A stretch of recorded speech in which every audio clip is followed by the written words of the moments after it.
I was born in Saginaw, Michigan. I've never heard the song either, I just know that phrase.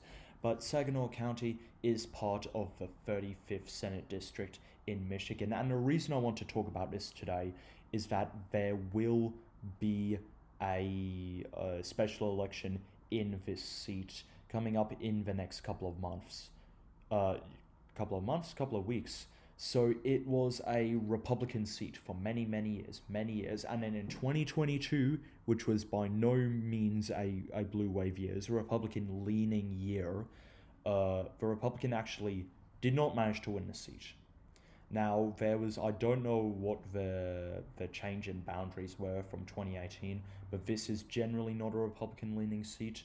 I feel like not a Democrat leaning seat or a Republican leaning seat, I suppose, but the Democrat did manage to get across the line. Kristen McDonald-Rivet, who is now, I believe, in the US Federal House of Representatives, is that correct? I think so.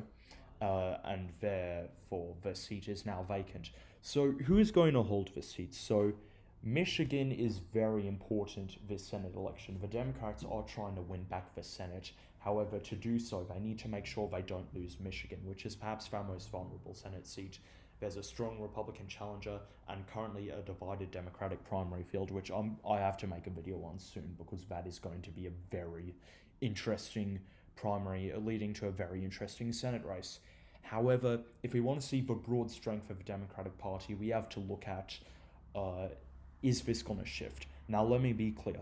If Republicans can flip the seat, or even if it only shifts maybe like 5 points more blue, I think that means that Republicans can probably take some good results away from this.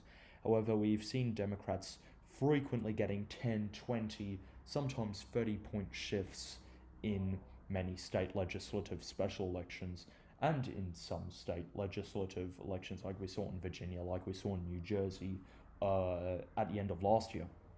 So how will this seat go? I really don't know.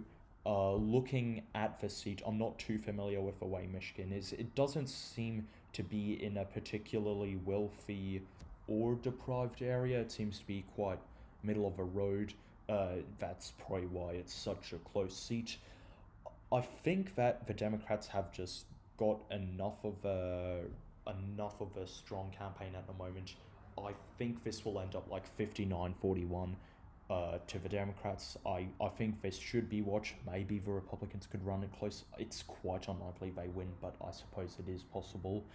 But I think Democrats should be aiming for like 61-39 or 62-38 if they really want this to be strong enough to say, okay, we are now in front heading into the Senate election, because we really don't know who the Democrats going to nominate at this point. It is a bit of an interesting field as to who's been jostling around for position.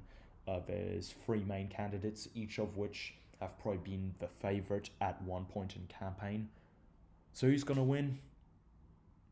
I really don't know, but keep an eye on this. I'll be probably making a video not long after the election, but yes, this is probably going to be quite important in telling which way the winds are blowing for one of the most important Senate competitions in the midterms this November.